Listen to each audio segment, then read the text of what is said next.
अंदाजा आप ऐसे लगा सकते हैं कि हाल ही में भारत ने जिस तरह से पाकिस्तान को एक ट्रीटमेंट दिया, वो ट्रीटमेंट था कि हम अगर किसी तरह से आपके साथ रिफ्ट में हैं तो हमारे साथ हुए हुए समझौतों को हम रोक सकते हैं। भारत शायद यही टेस्ट अब इन महाशय को देने जा रहा है। बांग्लादेश की बारी है। चर्चा इस बात की है कि भारत अंतरराष्ट्रीय बदलती स्थितियों में अपने पक्ष को और मजबूती से रखने के लिए आगे बढ़ रहा है, और आगे बढ़ने की शुरुआत हमने बदलते परिप्रेक्ष्य में जैसे सिंधु वाटर ट्रीटी के साथ की, अब वैसा ही फिलहाल चर्चा में गंगा वाटर ट्रीटी है। आप सभी को याद होगा कि शेख हसीना जब भारत आई उसके बाद से यहां पर सत्ता परिवर्तन हुआ, जो कि एक अंतरिम सरकार के नाम से चलाया जाने लगा। लेकिन मोहम्मद यूनुस सत्ता में तो आए, लेकिन अपनी राजनीति से नहीं दूर रह पाए। राजनीति में उन्होंने भारत के विरोध में बांग्लादेश का भरपूर उपयोग किया। भारत के हित जहां जहां प्रभावित हो सकते थे, फिर चाहे पूर्वोत्तर भारत हो, पाकिस्तान हो, चाइना हो, वहां पर भारत के विरोध में अपने प्रोपेगेंडा को पसारना शुरू किया। अपने प्रोपेगेंडा को बढ़ाते बढ़ाते ये भारत विरोध में इतना आगे निकल गए कि भारत के पूर्वोत्तर क्षेत्रों पर इनकी नजर पड़ने लगी। भारत को इस प्रकार से ये बातों के द्वारा प्रभावित करने लगे कि चीन अगर चाहे तो पूर्वोत्तर भारत ले सकता है, पूर्वोत्तर के गेट पर तो हम बैठे हैं। इस तरह की इनके विचार दुनिया भर के अंदर प्रसारित होते रहे। खैर, आज जो सुर्खी है वो बड़ी है, और वो ये है कि इंडस वाटर ट्रीटी के बाद अब भारत इनके साथ गंगा वाटर ट्रीटी पर काम करने की सोच रहा है।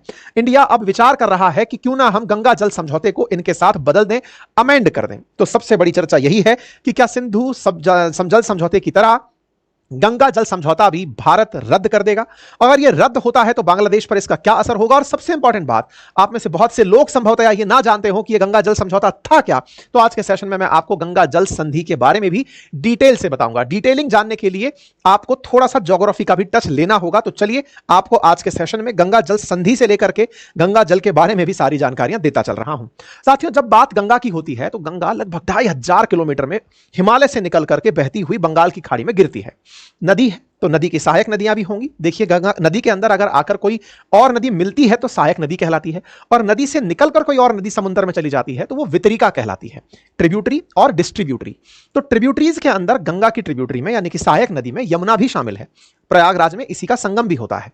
तो प्रयागराज में गंगा जब पूरी तरह से फुल फ्लेजेड बनकर बहने लगती है तो ये बहते हुए आगे चल करके पश्चिम बंगाल से 2 भागों में बट जाती है, और इन 2 भागों में से एक भाग जो भारत में रह जाता है इसे हुगली कहते हैं, और जो भाग बांग्लादेश में चला जाता है उसकी एक लंबी कहानी है कि वो पद्मा है कि वो मेघना है, वो सारी बातें बताएंगे, लेकिन फिलहाल के लिए समझिए वो पद्मा कहलाती है।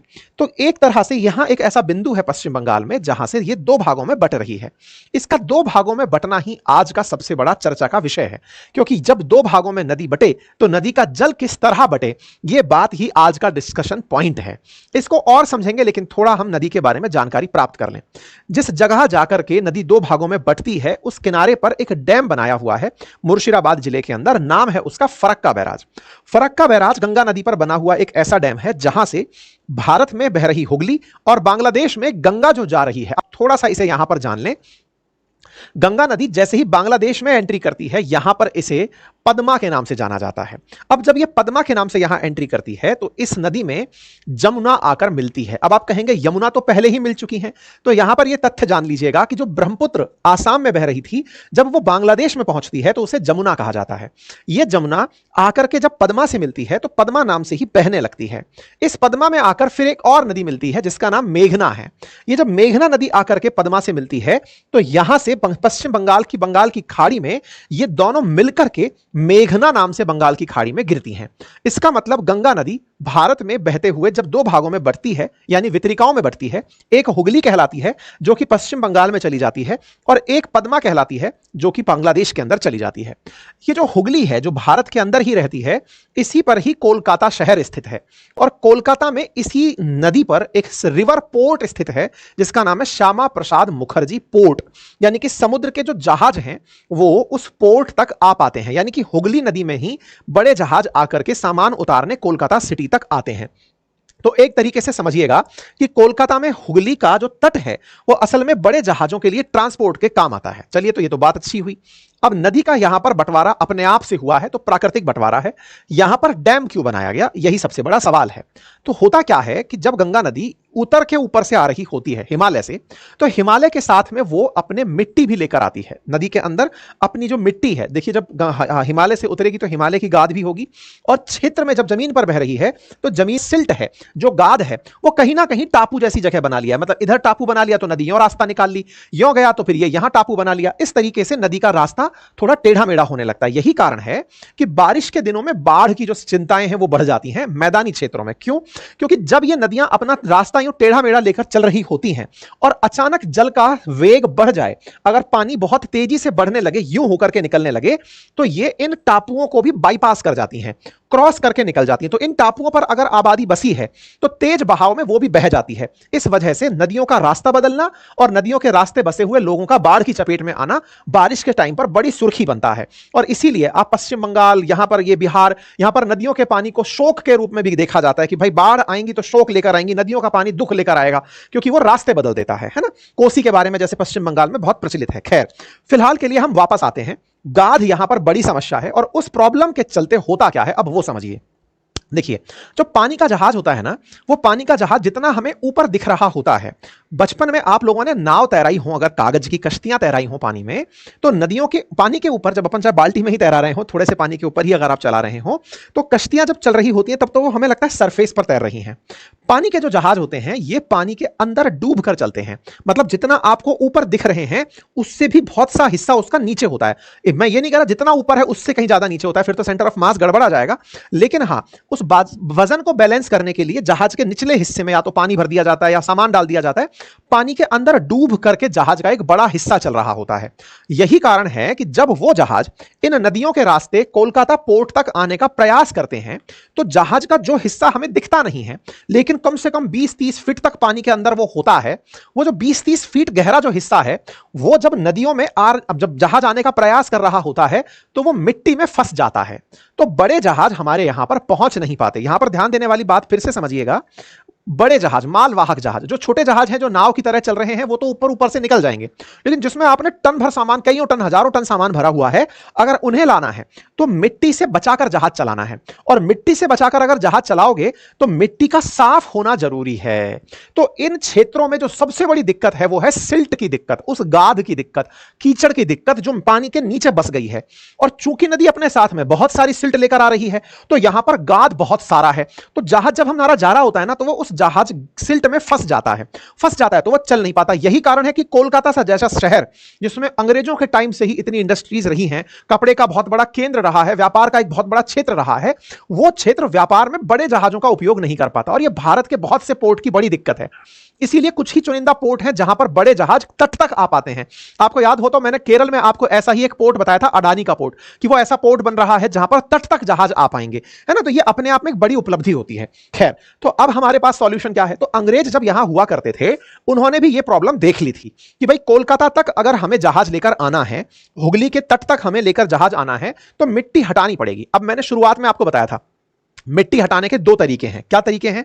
या तो पानी को बहुत तेज बहाव से भेजा जाए ताकि मिट्टी अपने आप बह जाए और बह करके बंगाल की खाड़ी में चली जाए। अच्छा, बंगाल की खाड़ी में तो जमे हुए पानी से, पानी के साथ आई हुई मिट्टी से आइलैंड तक बन गए हैं। मैंने आपको बताया भी था एक ऐसा ही आइलैंड, आप जानते हो तो कमेंट बॉक्स में बताइएगा, जहां पर कॉक्स बाजार से निकाल करके रोहिंग्याओं को बसाने की बात चल रही थी। एक सेशन किया था हमने कभी, अगर आपको ध्यान हो तो कमेंट बॉक्स में बताइएगा। सही आंसर को मैं अपने द्वारा लाइक और रीपोस्ट करूंगा, ठीक है। चलिए, फिलहाल के लिए यहां पर अगर आप देखते हैं बंगाल की खाड़ी में, तो अंग्रेजों ने भी ये एक परेशानी देखी कि यार इस सिल्ट को कैसे हटाएं। तो दो तरीके हैं कि पानी जब पहाड़ों से आ रहा होता है तो बहुत तेज बहाव से आता है, तो उसमें गाद जमती नहीं है। ऐसे में या तो बहाव बढ़ाया जाए या ऐसी मशीनें लगाई जाएं जो गाद हटाने का पूरे टाइम काम करती रहें। ये दोनों ही काम एग्जीक्यूट हुए वर्ष 1975 में जाकर के। हुआ क्या? अंग्रेजों के समय पर कोई सिंचाई इंजीनियर रहे होंगे 19वीं शताब्दी में, कुछ कार्टर वाटर नाम से। उन्होंने सलाह दी कि गंगा नदी पर पहले एक डैम बनाया जाए और पानी को बहुत सारा इकट्ठा कर लिया जाए। बहुत बढ़िया, न्यू मोरे आइलैंड, शाबाश भाई, है ना। तो पानी को इकट्ठा कर लिया जाए। उस पानी को इकट्ठा करने का जो काम है ना मेरे प्यारे साथियों, वो यहां पर होता है फरक्का बैराज में। तो फरक्का बैराज में बहुत सारा पानी इकट्ठा कर लो और उस इकट्ठे पानी को फिर तेजी से छोड़ो जिससे कि गाद हटती चली जाए। नंबर एक तरीका। और दूसरा तरीका भी कि यहां पर पानी से वितरण कैसे हो। भाई नदी चूंकि भारत से उत्पन्न हुई है, भारत के लिए होनी चाहिए। अब चूंकि नदी खुद से पद्मा बनकर अंदर चली गई है, ऐसे में पानी अगर जा रहा है तो पानी कर पाए। अच्छा, एक इंटरेस्टिंग बात और बताता हूं। आप सभी लोग ये तो जानते हैं कि सदा नीरा नदियां जो हैं, सदा नीरा मतलब दो तरह की भारत में नदियां होती हैं। एक मौसमी नदियां यानी कि सीजनल, जिनके अंदर बारिश के समय ही पानी आता है, और दूसरी होती है पेरिनियल, पेरिनियल बोले तो सदा नीरा, जिनमें हमेशा पानी रहता है। हमेशा पानी कौन सी नदियों में रहता है? वो नदियां जो कि बारिश, जो बर्फ के पिघलने से चल रही होती हैं। तो देखिए, मानसून के समय तो बारिश का पानी आ ही जाता है नदियों के अंदर, लेकिन जब गर्मी होती है तो ग्लेशियर के पिघलने से पानी आता है। तो ग्लेशियर कब पिघलते हैं? जब गर्मी होती है। ग्लेशियर बनते कम है? जब सर्दी होती है। मानसून का सीजन इन दोनों के बीच में रह जाता है। तो बारिश के बाद तक, यानी अक्टूबर नवंबर तक, बारिश का पानी बहता हुआ पहाड़ों से निकलता रहता है, ग्लेशियर के पिघलने से भी निकलता रहता है। सर्दियों में जब बर्फ जमने लगती है तो बर्फ के जमने से नदियों का जल स्तर घटने लगता है, नदियों में पानी कम होने लगता है। और जब नदियों में पानी कम होने लगता है तो फरवरी, मार्च, अप्रैल, मई, ये बहुत टफ टाइम होता है। नदियों में पानी का स्तर बहुत कम हो जाता है।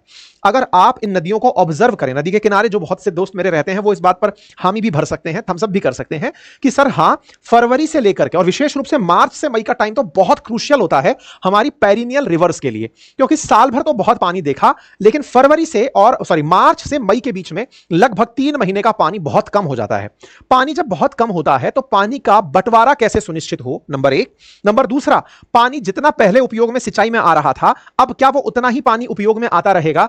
पानी कितना दूसरे को दें, हमारे पास कितना रखें, ये एक बड़ा सवाल है। अक्सर जब डैम बनाए जाते हैं तो उन डैम के अंदर यह सुनिश्चित किया जाता है कि जब नदी का जल स्तर घटने लगेगा तो डैम से पानी छोड़ दिया जाएगा ताकि जल मेंटेन रहे, नंबर एक। और डैम अगर रिवर पर ही बना है तो वो रिवर के पिछले जो क्षेत्र हैं उन्हें भी भर करके चल रहा होता है। ठीक है साहब, चलिए। तो फरक्का डैम कुछ इसी थॉट के साथ बनाया गया। इसमें 109 गेट बनाए गए और यहां का उद्देश्य रखा गया कि लगभग 40,000 क्यूसेक पानी हुगली के अंदर हमें भेजना है। अब ये क्यूसेक क्या होता है ये भी बताएंगे। क्या बांग्लादेश ने उस समय कोई विरोध नहीं किया? बिल्कुल किया, लेकिन उस समय 1971 में ताजा ताजा बांग्लादेश बना था, भारत की भक्ति में बहुत ज्यादा लीन था। उस समय शेख मुजीबुर रहमान यानी शेख हसीना के पिताजी हुआ करते थे, भारत के साथ उनके बहुत से एहसान थे, तो वो इस बात पर तैयार थे कि हां, अगर हम लोग बनते हैं, साथ में रहते हैं, तो एक जॉइंट रिवर कमीशन बनाएंगे जो दोनों के हितों का ख्याल रखेगा। भारत ने कभी यह नहीं कहा कि साहब नदी मेरी है तो सारा पानी मेरा होगा। भारत हमेशा अपने पड़ोसियों को साथ लेकर चलने की नीति के साथ चला है।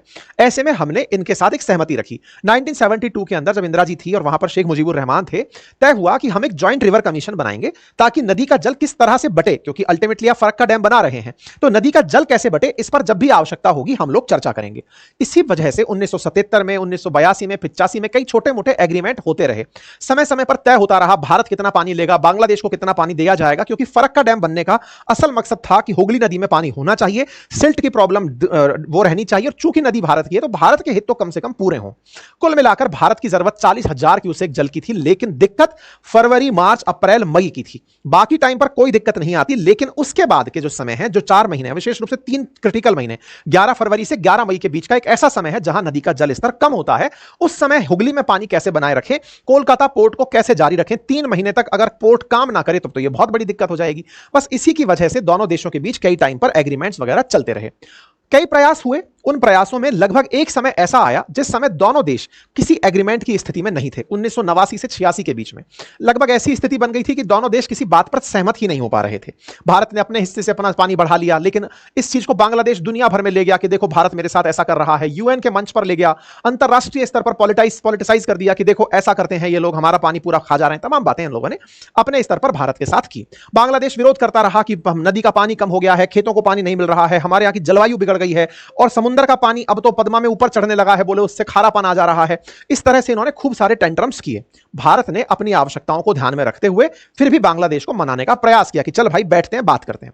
बात आती है 1996 में जाकर के। तब मामला इस तरह से डिसाइड हुआ कि यदि फरक्का डैम में पानी 50,000 क्यूसेक है, क्यूसेक में मैंने क्या कहा, सेक का मतलब हुआ सेकंड्स है ना, और क्यू का मतलब क्यूबिक फीट, तो 50,000 क्यूसेक अगर पानी फरक्का डैम में है या उससे कम है तो 50-50% दोनों अपना पानी बांट लेंगे, ये तय हो गया। दूसरा डिसाइड हुआ रेंज, कि अगर 70,000 क्यूसेक से लेकर 75,000 क्यूसेक तक पानी है, कहां पर है, फरक्का डैम के अंदर पानी है, तो ऐसे में बांग्लादेश को 35,000 क्यूसेक फिट पानी दिया जाएगा, बाकी बचा पानी भारत रखेगा। अब देखने वाली बात यह है कि 35,000 से 75,000 मतलब भारत के पास में आइदर 35,000 या फिर 40,000 क्यूसेक पानी जाएगा।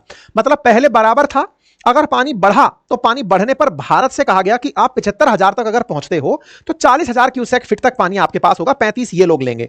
तीसरी स्थिति तय हुई कि अगर 75,000 क्यूसेक से ज्यादा फरक्का में पानी है तो भारत केवल 40,000 क्यूसेक ही रखेगा, उसके अलावा जो पानी होगा वो बांग्लादेश लेगा। मतलब ये ऐसे हुआ कि बांग्लादेश ने हमारे साथ एग्रीमेंट ऐसे किया जैसे वो हमें पानी दे रहा हो, जैसे नदियां उसके यहां से हमारे यहां आ रही हो, हमारे यहां से वहां नहा जा रही हो। मतलब आप देखिए, बांग्लादेश ने 50%, मतलब एक जगह जाकर के वो एडजस्ट किया है 5,000 क्यूसेक का, अदरवाइज तो हर जगह वही विजेता है भाई। 75,000 तक अगर आप पहुंचते हो तो आप 40,000 क्यूसेक ले रहे हो, उससे ऊपर अगर गए तो फिर सारा पानी, मान लो कि अगर 90,000 क्यूसेक पानी है तो 40,000 ही भारत रखेगा, 50,000 ये रखेगा। अगर 100 मतलब 1,00,000 क्यूसेक है तो 40,000 ये रखेगा, 60 ये रखेगा। मतलब इन्होंने हमारे साथ ऐसी डील की और हम लोग उस डील में राजी हो गए। 30 साल हो गए हमको इस डील में रहते हुए। इस डील से भारत को कोई लाभ नहीं था, लेकिन हां, पड़ोसी के नाते हम पड़ोसियों का ध्यान रखते थे। इस बात का पश्चिम बंगाल ने बहुत विरोध किया। क्यों विरोध किया? पश्चिम बंगाल का विरोध हुआ उस समय ज्योति बसु सरकार वगैरह थी, तो उन्होंने कहा कि भाई इससे हमें क्या फायदा हुआ। असल में हुगली का पानी पश्चिम बंगाल में आता है, आपने आधा पानी ऑटोमेटिक उनको बांट दिया। मतलब ये आधा आधा का कंसेप्ट कैसे है? भारत से पानी आ रहा है, फरक्का से आपने आधा आधा बांट दिया, कम भी है तो आधा दे दिया। अरे भाई, जब ज्यादा है तो आप उनको उस तरह से दे रहे हो तो तय कर लो ना कि 40,000 क्यूसेक अगर बेसिक अमाउंट है तो हम इतना ही रखेंगे, बचेगा तो तुम्हें देंगे। यह नियम होना चाहिए था, लेकिन ऐसा नहीं हुआ। पश्चिम बंगाल में इस बात का बहुत विरोध भी हुआ। पश्चिम बंगाल की आज भी मुख्यमंत्री का यही आरोप रहता है कि इस जल के बंटवारे में हमसे किसी ने पूछा ही नहीं, हमसे किसी ने पूछा नहीं। उस समय की केंद्र सरकार ने तत्कालीन बांग्लादेश सरकार के साथ खुद से डिसाइड किया, राज्य को सहमति में नहीं लिया। अच्छा, आपके दिमाग में एक प्रश्न और आएगा कि इस तरह से मैनेज कौन करता है सारी बातें? तो एक इन्होंने कमेटी बना रखी, मैंने कहा ना ज्वाइंट रिवर कमीशन है, जेआरसी बना हुआ है, तो वो जेआरसी ही तय करता है कि नदी का पानी किस तरह से बटेगा, उसको नापने का काम भी वही लोग करते हैं। पश्चिम बंगाल सरकार इस बात को लेकर कई बार शिकायत कर चुकी है कि भाई आपके इस फैसले से हमारे जल की कमी रहती है, राज्यों को सहमति में नहीं लिया गया था, हमारे यहां भी तरह दिक्कत होती है, इसकी पुनः समीक्षा की जाए। तो इस तरह से पश्चिम बंगाल सरकार लगातार भारत सरकार को यह याद दिलाती रही है कि सर वो जो पानी का बंटवारा तय हो रखा है उसमें आपने हमारे बारे में, अगर 40,000 क्यूसेक भी था तो लोअर पार्ट पे भी फिक्स रखते ना, पहले तो आधा आधा ज्यादा हो जाए तो उनके पास ज्यादा, बोले ये तो बिल्कुल गलत है।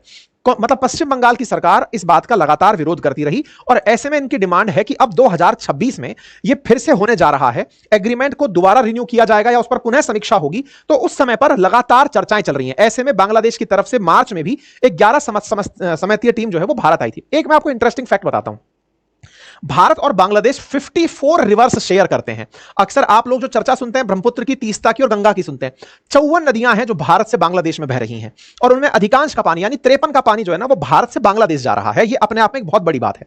ऐसे में भारत और बांग्लादेश के बीच में ये जो कमिटमेंट है ये इस तरह का रहे कि बांग्लादेश रिसीवर एंड पर रहे। ऐसे ना हो कि वो अपने हक को लड़कर मांगे, पाकिस्तान की तरह नहीं साहब मेरे को तो चाहिए, रह गया वो बिना पानी के, अब सिंधु नदी के बिना झेल ही रहा है दिक्कत, भारत मन में आती है तो छोड़ता है, नहीं तो नहीं छोड़ता है। ऐसे में अब क्या हुआ कि हम लोग इस पर मंथन क्यों करना शुरू हुए? हुआ क्या, हमारे यहां पर पहलगाम आतंकी हमला हुआ। हमने पाकिस्तान को, जो लगता था कि वर्ल्ड बैंक की मध्यस्थता से हमने इंडस वाटर एग्रीमेंट कर लिया है, भारत जिसे नहीं तोड़ पाएगा, हमने तोड़ दिया और हम बढ़िया से उसको वाटर अटैक के रूप में ले गए। इंडस वाटर का पानी हमने होल्ड पर डाल दिया, अपने मर्जी से छोड़ना शुरू कर दिया कि अपनी मर्जी में आएगा तब छोड़ेंगे, तुम्हें बिना बताए रखेंगे तब। मतलब जेआरसी की तरह उस समय की जो इंडस वाटर कमेटी है उसको हमने हटा दिया।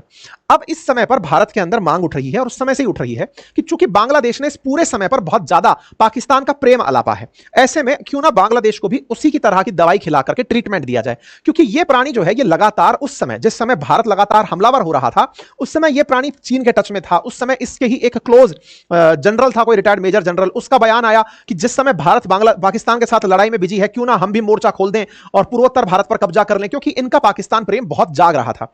ऐसे में बांग्लादेश ने पाकिस्तान के समर्थन में, चीन के समर्थन में जो माहौल बनाया, चाइना के बारे में तो उन्होंने यह तक कह दिया था कि हमारे देश के वजह से वहां के जो नॉर्थ ईस्ट है उनसे कनेक्टिविटी हमारी वजह से मिलती है। तो इसका जो ये थॉट प्रोसेस है भारत में, अब इसके खिलाफ एक माहौल है कि बांग्लादेश को भी वही दवा दे दी जाए जो पाकिस्तान को दी है। इसी वजह से भारत इस विषय पर अब चर्चा करना शुरू कर रहा है कि हां भाई अब क्या किया जा सकता है इस गंगा वाटर ट्रीटी में, क्योंकि इसके 30 साल पूरे होने जा रहे हैं।